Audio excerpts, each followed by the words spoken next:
जय राम जय जय राम, श्री राम जय राम जय जय राम, श्री राम जय राम जय जय राम, श्री राम जय राम जय जय राम, श्री राम जय राम जय जय राम, श्री राम जय राम जय जय राम, श्री राम जय राम जय जय राम, श्री राम जय राम जय जय राम।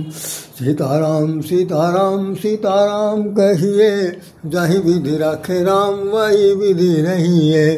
सीताराम सीताराम सीताराम कहिए, जही विधि रखे राम वही विधि नहीं है। कभी न हो नहीं चतुर कहाऊँ, मति अनुरूप राम गुण गाऊँ। तुलसीदास जी का ये चित्र आपके सामने प्रस्तुत है और आज उसका पूजा किया है। आइए हम लोग देखते हैं। कभी न हो नहीं चतुर कहाऊँ, मति अनुरूप राम गुण गाऊँ।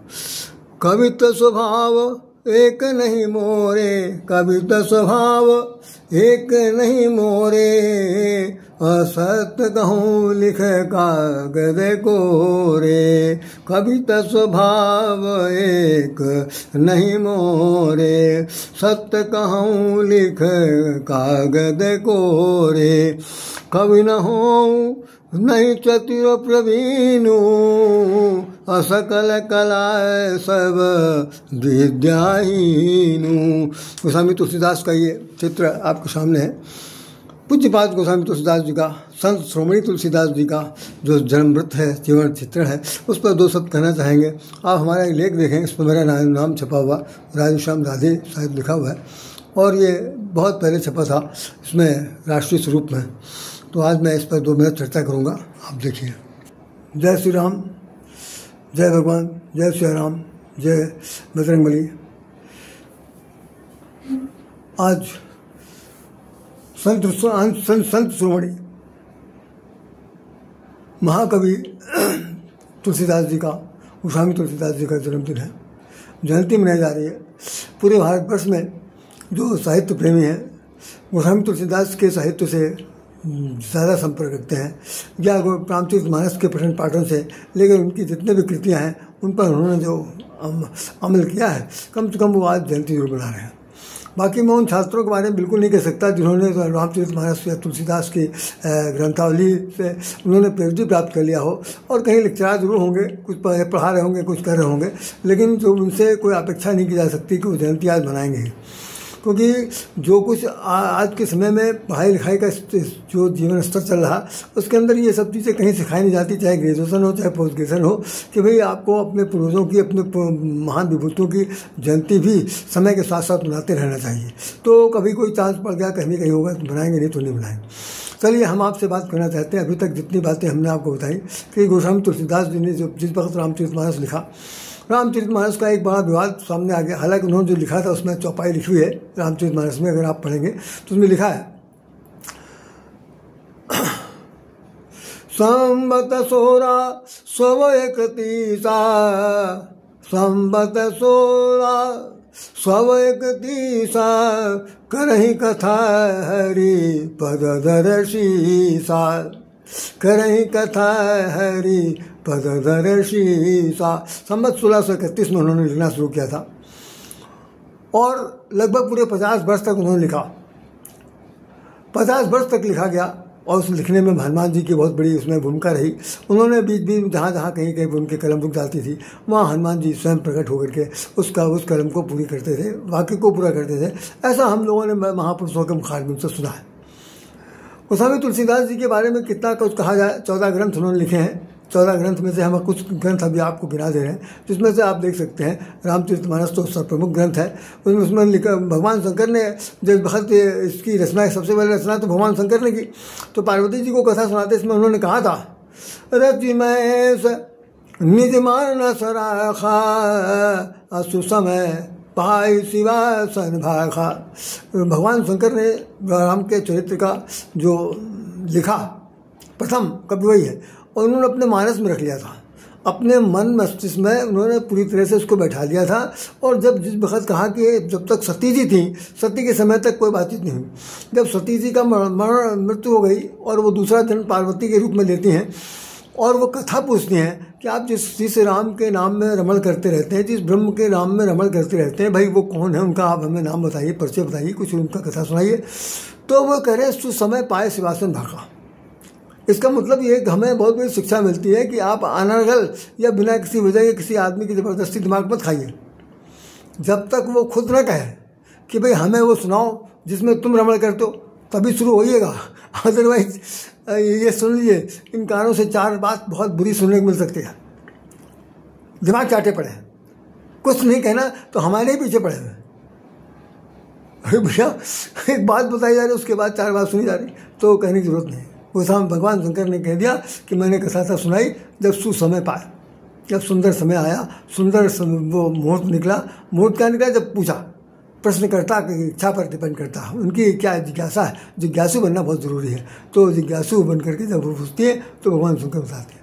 तो उसमें लिखा है कि रामचरित मानस यही नामा, रामचरित मानस यही नामा, सुन सुवत पावहि विश्रामा, श्रवण सुनत पावहि विश्रामा।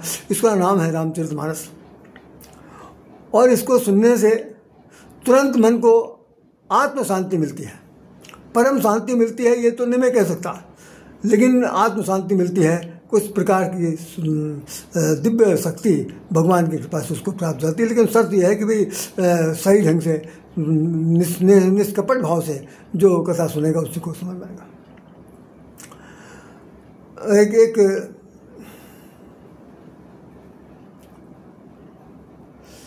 एक दोहा में लिखा हुआ, उसको मैं एक लाइन से साथ आपको बता रहा हूँ। नहीं हरि कथा नहीं संतन कर साथ, तिनका मानस अगम अति, जिन्हीं न प्रिय रघुनाथ। भगवान शंकर ने पार्वती जी से कहा जिसको भगवान प्रिय नहीं है, जिन्होंने कभी संत महात्माओं को साथ नहीं किया है, उनको तिनका मानस अगम अति, उनके लिए रामचरित मानस बहुत ही अगम है, वहाँ तक वो पहुँच ही नहीं सकते। इसमें लिखा गया है बुराई खूब कर सकते हैं। बुराई वही वैसे कि नदी बह रही है, बाहर खड़े होकर कह रहे हैं कि भाई पानी कितना गहरा, कितना पानी बह गया। जैसे कहते बहते जाओ और गधा पूछता है कितना भाव। तो वो उस तरह की स्टाइल है। मनोवैज्ञानिक तथ्य ये कहता है कि जब तक आप उसकी गहराई नहीं नापेंगे तब तक उसके संबंध में कुछ नहीं जान सकते। आइए गोस्वामी जी कह रहे हैं कि कभी न हो नहीं चतुर कहाऊं, कभी न हो नहीं चतुर कहाऊं, राम गुण गाऊं। इस तरह से उन्होंने लिखा। और उन्होंने एक बात लिखी है, कभी न हो नहीं चतुर प्रवीणु, सकल कला गुण विद्याहीनु। तो कह रहे हैं कि मुझे अगर मैं कवि बन जाऊंगा या कवि कहलाने लगूंगा तो सब लोग मुझे चतुर कहेंगे। और चतुर कहने का मतलब समझते हैं, बहुत बड़ी बात है। तो एक समय ऐसा गुजरा, मैं आपको बताऊं कि जिस वक्त अब तो खैर अब चलन में आ गया है और ये एक प्रकार का एक फैशन में आ गया है। एक समय था अगर कभी 2 लाइन कोई लिख भी देता था तो 10-5 लोग तो उसकी हूटी में करने में लग जाते थे और ये पूछते थे भाई कभी जा रहे हैं, कभी जा रहे हैं, और इनसे कुछ पूछ लेता है, इनसे भी कुछ पूछ लेता है। और तो चतुर हैं तो किस चीज़ में चतुर है? किसी कन्या के बारे में लिख रहे होंगे, बिल्कुल स्पष्ट समझ लीजिए। कोई किसी की रूप सुंदरी के बारे में वर्णन कर रहे होंगे। मतलब वहाँ पर भी ये सशंका है, चाहे वो कब तक किसी भी काम की ना हो, क्या लिख रहा है नहीं लिख रहा, तभी लोग कहते थे। अब तो खुल्लम खुल्ला भैया कुछ कहना सुनना बिल्कुल है। तो भगवान गोस्वामी जी इस बात को बहुत अच्छी तरह जानते थे। उन्होंने तुरंत कह दिया कभी ना हो नहीं चतुर कहूँ, सकल कला विद्याहीनु, और कभी तो स्वभाव एक नहीं मोरे, कभी तो स्वभाव एक नहीं मोरे, सत्य कहो निक कागज कोरे। हम सादे कागज पर लाइए लिख करके पुरनोट दे देते हैं कि हमारे पास कविता लिखने का कोई गुण है ही नहीं। कभी तो स्वभाव एक नहीं मोरे, एक भी मेरे पास नहीं। तो आप कहें हम तो दास है भगवान के, तो भगवान के दास है और दासत्व की उनकी जीवन की शैली है, तो लिखते हैं। तो मैं आपको आज सिर्फ बहुत ही संक्षेप में बता दूं कि गोस्वामी तुलसीदास का जो प्रारंभिक जीवन था, इतने लोगों ने कहा, इतने लोग कहते चले यार मैं तो सबसे होश संभाला, मैं खुद भी पढ़ाने अध्यापक बना, लेक्चरर बना, हम सब लोग गए आए सुना। तो ज़्यादातर एक ही बात पर वर्णन होता है, शांता सुखाय रघुनाथ गाथा, चलो आइए हो गई।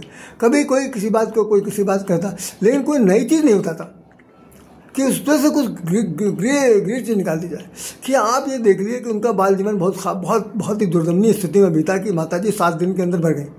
उनका जन्म हुआ 12वें महीने में जन्म हुआ, 12 महीने हो गए तब जन्म हुआ था। और कहते हैं उनके मुंह से तुरंत मुखारबिंद से राम राम निकला था, तो उनका नाम राम भोला हो गया था। प्रसव पीड़ा से पीड़ित थे। उस वक्त इतनी ज़्यादा चिकित्सा व्यवस्था थी नहीं। घर के अंदर पैदा किए जाते बच्चे, जैसा मैंने बताया, बहुत ज़्यादा 50-60 साल सब अपने तो 500 साल पहले 1556 में पैदा हुए, समझ लिया आज से 550-600 साल पहले की बात है। बड़ा जो भी हो, हम ज़्यादा उस पर वर्णन नहीं करना चाहते, लेकिन वो उनको माता जी का स्वर्गवास 7 दिन में हो गया था। तो उनके भरण पोषण का कार्यभार जो है उनके घर की जो दाई थी वो संभाल नहीं थी। जब ये 7 साल के हुए तो उनके पिताजी जिनका नाम था श्रीमान आत्माराम दुबे, उनका भी स्वर्गवास हो गया। अब ये फुटपाथ पर हो गए, माँ बाप रहने गए, कोई इनकी दूसरा भाई ब्रदर नहीं, कुछ भी नहीं है। तो ये गली गली भीख मांगते थे, यहाँ वहाँ जाते थे, कोई किसी कुछ कहीं से, कभी मंदिर बैठ गए, कभी कहीं बैठ गए। इसलिए एक सज्जन थे, उन्होंने उनको पकड़ कर ले गए बाबा हरिदास के आश्रम में। वहाँ पर कहा कि इस बच्चे को आप पढ़ाई लिखाइए, कुछ अच्छा बनाइए। बाबा हरिदास ने उनको बहुत बड़ा विद्वान बना दिया। और उसी आश्रम में एक कन्या पढ़ती थी, या कन्या नहीं पढ़ती थी, उस आश्रम से उसका आना जाना संबंध रहा। उसका नाम था रत्नावली, उसके साथ, और वो भरद्वाज गोत्र थी कि उसके साथ उन्होंने विवाह कर दिया। अब बस यहीं पर 2 पॉइंट हमें बताना है, इसके बाद हम दूसरी लाइन पर आ जाएंगे कि गोस्वामी तुलसीदास के जीवन में मात्र सत्तात्मक प्रेम नहीं मिला, वात्सल जनित प्रेम नहीं मिला, पैतृक प्रेम नहीं मिला, स्नेह की जो अनुभूति होनी चाहिए कि हाय ये मेरे हैं, हाय ये मेरे हैं, तो ये मुझे गले लगा लेंगे, मेरे सिर पर हाथ रख लेंगे, मुझे अपनापन दिखाएंगे, मुझे अपना बना करके हर तरह से स्वीकार कर लेंगे। मतलब ये जो उत्कंठा थी, ये जो लालसा थी, ये जो अंदर से प्यास थी, प्रेम पिपासा थी, उसकी वास्तविक जीवन की जो प्रेम पिपासा थी, उसका वात्सल जनित प्रेम का, वो सब कुछ उनके जीवन में अभावग्रस्त था, नहीं पा सके। तो विवाह के बाद जिस वक्त उनकी धर्मपत्नी आई, तो धर्मपत्नी के जीवन में अन्यथा नहीं देखा, कोई माइकलाल नहीं बताता। वो अपनी पत्नी से उन सभी अभावग्रस्त प्रेम की जो सरिता थी, उसको उसके अंदर व्यवहार में देखना चाहते थे। आसान नहीं। हमें मालूम है, एक बार हम अपने ऑफिस जिस वक्त मैं पेपर में सर्विस करता था, तो वहाँ पर एक विज्ञापन आया। उस विज्ञापन में एक महिला शादी करना चाहती है, सेकंड मैरिज, और वो उसमें विज्ञापन में लिख रही थी कि इसमें ये हमें ऐसा पति चाहिए जो पति का प्यार दे सके और पिता का प्यार दे सके। अर्थात मतलब कोई सौतेली बेटी होगी जिसको भी उसे दे, लेकिन ऐसा अगर कोई है तो शादी करेगी या नहीं करेगी।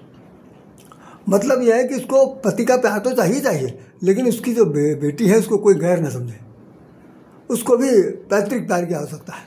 यहाँ पर शादी सादा तो भगवान उनकी तो शादी कर दी गई, तो वो गोस्वामी जी थे, वो पत्नी के लिए जो दाम्पत्य जीवन का जो प्रेम है, जो जिसके अंदर भोग लिप्सा भी है, विलासता का जीवन भी है, स्त्री सुख पुरुष सुख की जो भावना है, इन सभी चीज़ों के बीच में भी वो चाहते थे कि मुझे वैसा ही प्यार मिले जैसा बचपन में माँ बाप किसी को देते हैं।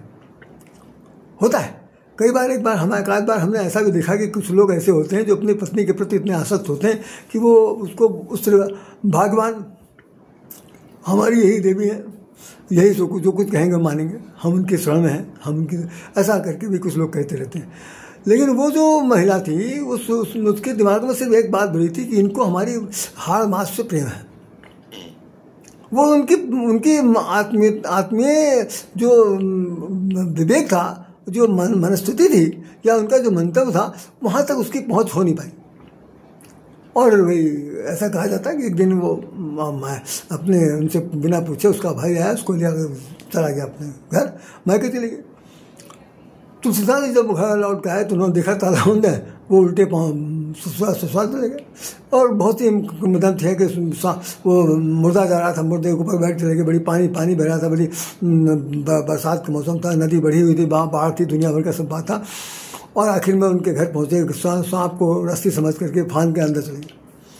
वहाँ जाने के बाद जो उसने उन्हें फटकार लगाई, ऐसा बुरी तरह फटकारा, इतना भरा बुद्धा कहा कि तुमको इस हाड़ मास से अगर प्रेम है, इतना प्रेम यदि ईश्वर से होता तो तुम भगवान पता नहीं क्या हो जाते। तुलसीदास जी स्तब्ध हो गए। उन्होंने कहा मैं जो कुछ सोच के आया था उसमें वासना की कोई ज़रूरत नहीं थी, वासना की तृप्ति की कोई आवश्यकता नहीं थी। मैं तो ये सोच रहा था कि इसके अंदर जो मैं ममत तो ढूंढ रहा हूँ, अपना तो ढूंढ रहा हूँ, वो तो इसमें कहा ही नहीं। ये तो ये कह रही है कि हाड़मास से जो प्रेम है वो प्रेम दूसरे से करते तो भगवान से करते तो बड़ा अच्छा हो जाता। बस उसी समय उनके मन में आया कि हम गलत फंस गए, हमें भगवान की तरफ ही जाना चाहिए। पलट गए, उलट गए, और वो फिर पलट के कभी उन्होंने घर नहीं देखा, वानप्रस्थ जीवन ले लिया और संन्यास ले लिया और तुलसीदास जी तुलसीदास बन गए। तो मैं आपके सामने एक बात और बताना चाहता हूँ, कितना क्या बताऊँ, तो वो कहानी थी। सच्चाई है कि गोस्वामी तुलसीदास ने अपने जीवन को जिस तरह ढाला उसमें उन्होंने लिखा है, जाकी कृपा लवलेश ते मतिमंद तुलसीदास हूँ, पायो परम विश्राम राम नमामि नमामि कहूँ।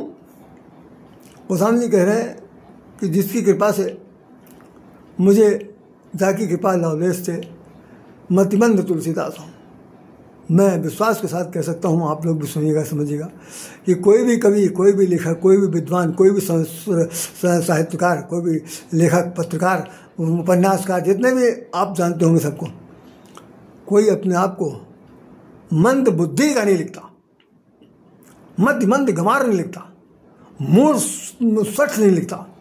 लेकिन तुलसी एक ऐसा आदमी जिन्होंने पूरे रामचरितमानस में अपना जिस वक्त वर्णन किया है, सठ मूर्ख गंवार से नीचे नहीं कहा, और यहाँ लिख दिया।